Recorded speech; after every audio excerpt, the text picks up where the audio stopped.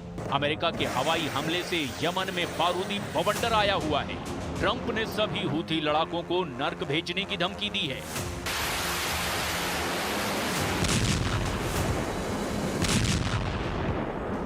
उधर हूथी की तरफ से ऐलान हुआ कि लड़ाका ग्रुप ने इजराइल में 2 मिसाइल धमाके कर बदला ले लिया है।